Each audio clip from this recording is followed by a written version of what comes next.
Hey everybody, my name is Jennifer. This is Metatrona speaking. Today I have a message from Merlin, actually a poem. He also wants to do an oracle card message. I have three decks he wants to use. He wants this one, which is a brand new one. He wants this one, which is a newer one, and he wants this one. And I'll put the description, or I'll put the names of all of these in the description, so you have them there if you want to take a look at them. I'm kind of nervous about doing these oracle cards because these are, well, whenever they're new, I've never seen the pictures before, so it makes me a little nervous. Well, I've never seen the pictures. I don't know what the words are. It's the unknown. It makes it harder to feel confident, but the reality is I have to do whatever Merlin tells me, so I need to be listening for him. Nope, this one? Okay, one card. So he told me to do three cards from three decks. So I have one card pulled. Yeah? Okay, so now I have two cards pulled, and let's see if we can get a third one. And this deck that I'm starting off with is actually one that was shown to me by one of my followers, or one of my subscribers, I guess I should say. And I immediately fell in love with it because of the artwork. It's just very, this one? Okay, I got all three. It's just very fantasy and very kind of Ghana-esque. Okay, let's see if we can do this. I'm nervous. Okay. So pretty. Okay, look at these cards. Okay, so it says crescent moon. All right, I'm getting a little vibe off of this one. And let me just show you all of them and see if we can figure out what the message is. So here's the second one, and this one says woodland, and she kind of looks like Little Red Riding Hood, except the hood is green, and she's got a fox with her, which I adore. And then our third one is chameleon. Do you see what I mean? These are not your typical oracle card messages. He's making me work hard today. Okay. So the first two, I very strongly get kind of witchy vibes from this one. So crescent moon, obviously the moon is associated with witchy things. Also, she's holding a piece of earth that looks like a forest, and that reminds me of the forest that Merlin lives in, or Merlin's soul lives in on Gana. I'm getting the exact same vibe off of this one. So we're going back to woodland. So we're going back to the forest again.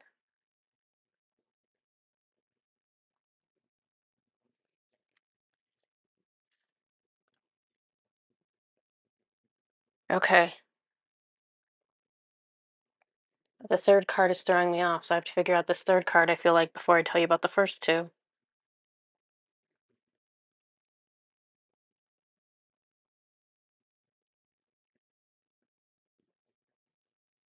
So in the first two, it's almost like he's talking about treasuring your roots, which in this case, it's not your DNA familial roots. He's talking about your roots in magic and in fantasy, your roots in existence. So the roots of your soul started off with magic, understanding magic and doing magic. So he's talking about cherishing those roots. This is like a very comforting vibe to me. Like just returning to this magical place and feeling like you're home. But then this one, chameleon, he's showing me seasons. He's showing me like the flowers. Okay, because these flowers that she's around, they're hydrangeas. And hydrangeas, the color of the flower is dependent upon the acidity level in the soil. So I don't know which way it is, but um, if the soil's really acidic, I can't remember, it's either pink or blue flowers. And so then vice versa, if the soil's really basic, it's the other color. Um, so being a chameleon, so whatever, how interesting. Okay, so whatever your circumstances are, whatever soil you happen to be growing in, it's going to impact you, right? It's going to change the color of your flower. But being a chameleon, adapting to your circumstances and tapping into where you've come from, what you really are, what makes you feel like you're truly at home, regardless of what your what your soil is, what you've been planted in, your circumstances.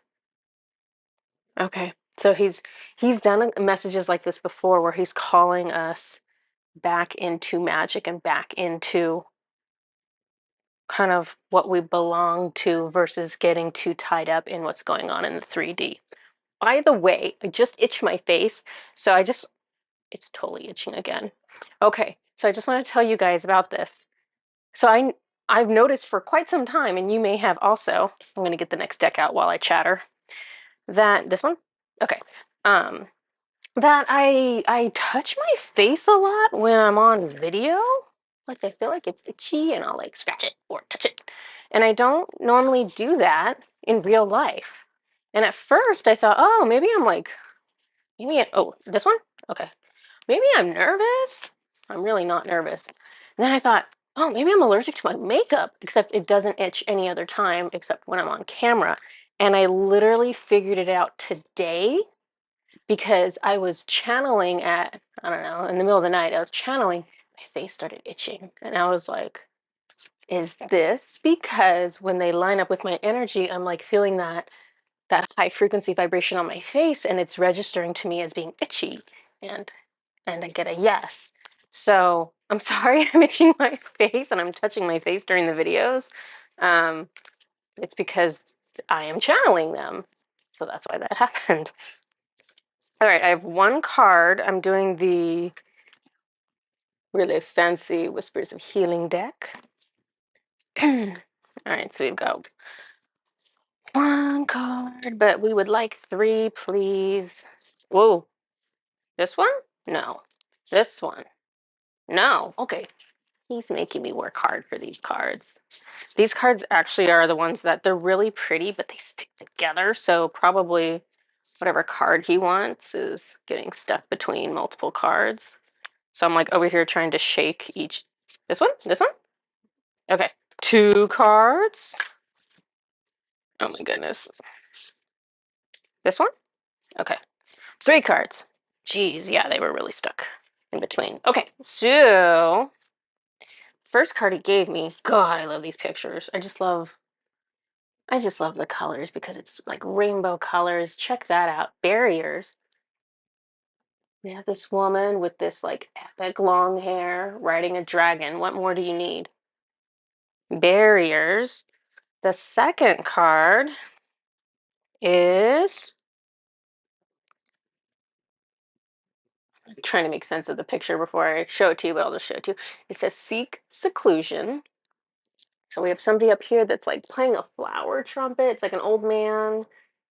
We've got like a forest that some dude that looks like a prince is riding a horse. And we've got a chick who's taking a nap, and we've got a bunch of fairies. Seek seclusion. Ooh, I already know where this is going.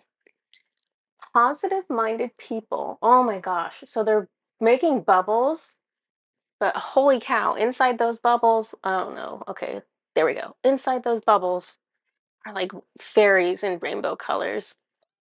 Okay, I love rainbows. That makes me happy. Looks like a mom and a daughter. Okay, so he's not really talking about these pictures. He's really talking about these words. So barriers, seek seclusion, and positive-minded people. So barriers, what do you think he's talking about? Boundaries. So boundaries that you need to be setting with people. Seeking seclusion from people as a method of setting a boundary. Excuse me. So if, and see, it's the throat chakra because he's lining up with me. So it's clearing trauma that's in my throat.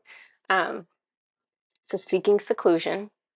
So if you need to step away from a social situation to take a breath, to reset yourself, or if you just need to seek seclusion, as in sever or greatly reduce contact with people who are not in your best interest, right?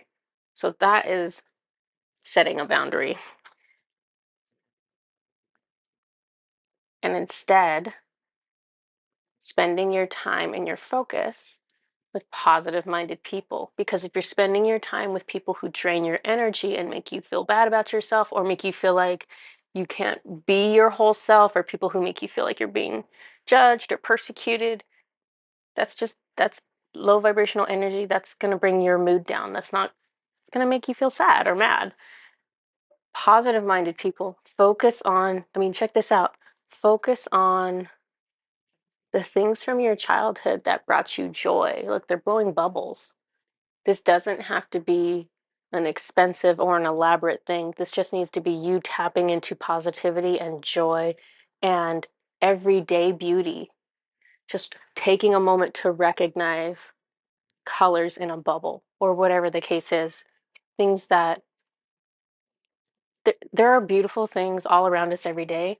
And if we are too caught up in our kind of 3D adult way of thinking, then we're not going to slow down like a child would and really take in and absorb the beautiful things we have around us that can lift up our moods. So we want to do that. Oh, these go over here. And then the last deck I'm doing is this one. So I'll do 3 cards out of here, and then Merlin has a poem that I will read. Oh, these cards are slippery, so Merlin, please make the cards come fast. Slippery cards. I feel like this week, especially this week, things have been really, for me, I guess by the time you guys get this, it'll technically be last week. This one? Things have been kind of heavy. There's been a lot of trauma clearing. There's just been a lot of stuff going on that has felt really serious and really heavy. And I feel like this is the perfect timing for us to have something a little lighter and a little more fun and a little more focused on Merlin things, instead of on, a little more focused on Merlin up here in, I don't know, 60 or 70, and not down here in 3D, or God forbid 2D. Okay, I only have one card. I only have one card. Am I missing your card every time? This one? 2, okay.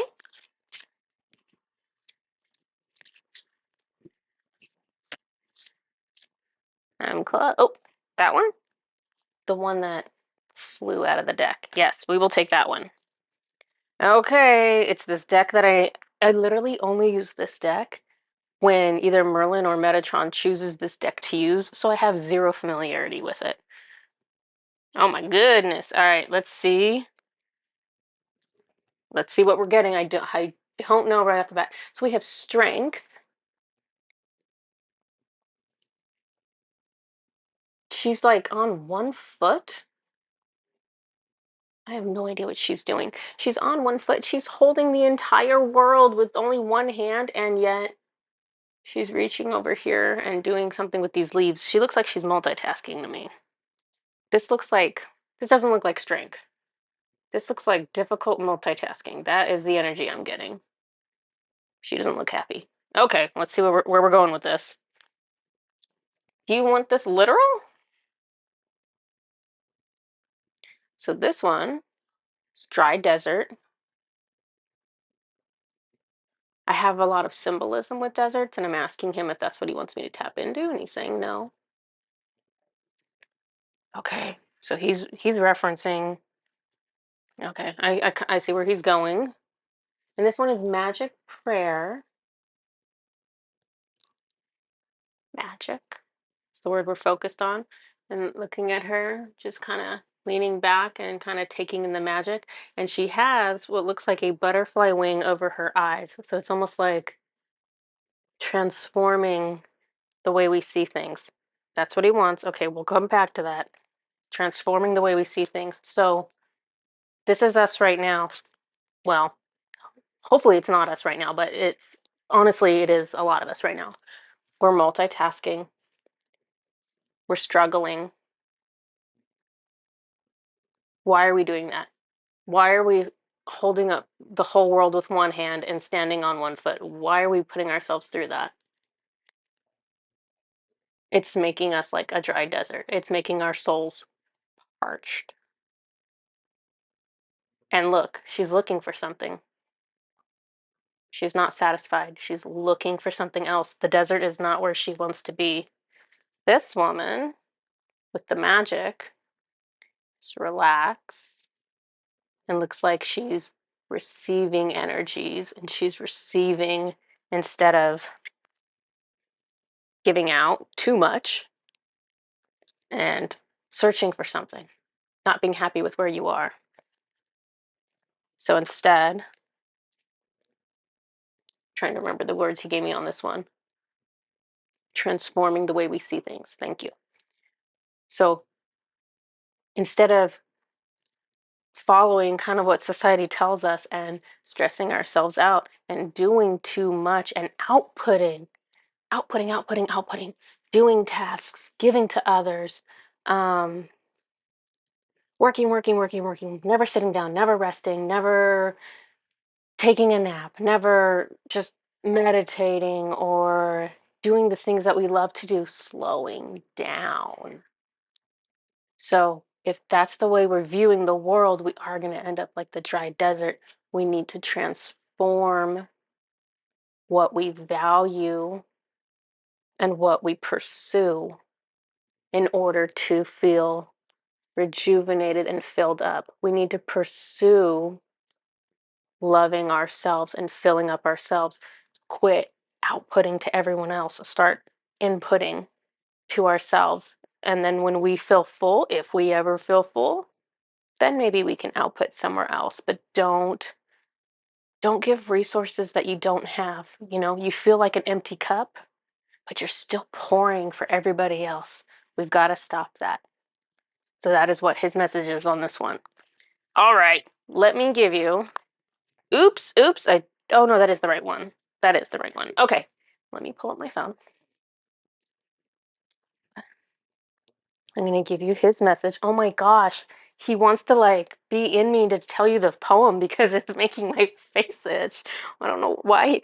Why? I'm like, why do you need to be in me to say the poem? Because I already know what the message is. You don't need to speak, quote, through me, but he's telling me he needs to infuse the poem. So whenever I get messages and you see me like start crying or having an emotional reaction, it is the original person that I channeled that is infusing their energy into words. And so I don't know exactly what his objective is with this, but it's Merlin. This is going to be more than just you hearing a poem. This is going to initiate some change or some action, or this is going to have a magical component to it. So that's why he's lined up with me right now and making my nose itch. Oh my gosh.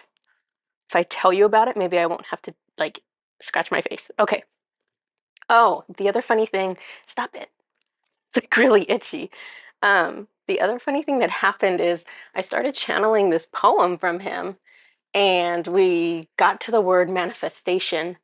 And so I could see that whatever was going to come next was going to have to rhyme with manifestation. And I was kind of telling him, hey, like, don't use that word. Like, nothing rhymes with manifestation. So I said that to him. And he didn't really say anything back. So he just continued on with the poem. And after that, he used words that rhymed with manifestation. I forget, like 4 or 5 more times after that. I don't know. There was a bunch of other words following. So he was proving his point to me. So if you hear a lot of words that are rhyming like that with manifestation, it's because he was proving a point to me. I actually had to tell him to stop and that it was getting a little bit too much and just like don't use that word anymore. So it was kind of funny. Anyways, the poem. What you seek, you will find.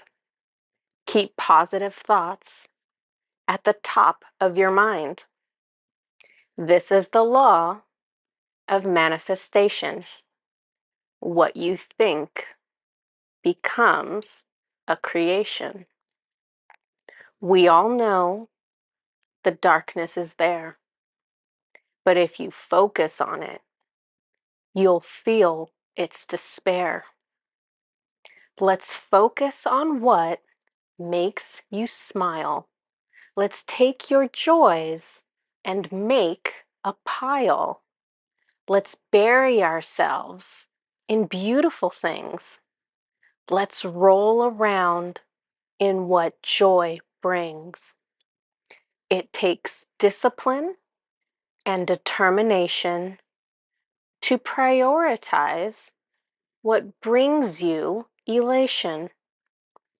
It may take some experimentation, but your happiness is better than your tribulation. Anything can be joyful if you choose it to be. Your mind controls your reality. Your mind is a weapon if left unattended. Steer it towards what you've intended. If your mind wants to worry, here's what you do. See what a little laughter can do. If the world feels bitter and unkind, see what focusing on beauty does for your mind. You are the mind's captain. You must steer. When in murky waters, drive to where it is clear. Decide what thoughts are right for you. Remember, your thoughts will come true. Control your thoughts to control your mind. Thoughts birth emotion if you give them time. Use this to your benefit. What you think is what you get. And what you think is what you will feel. Didn't I tell you thoughts are real? Let's go back to the analogy of a boat captain out at sea. Point your ship where you want to go. Enjoy the view. Stay in the flow. Think not about where you are going. The adventure is in the growing. Feel the wind on your face. Take your time. Life is not a race. Find joy in all that you do, and fulfillment will follow. I promise you. That's the end of the poem from Merlin. I hope you guys enjoyed it as much as I did, and I will see you all next time. Bye bye.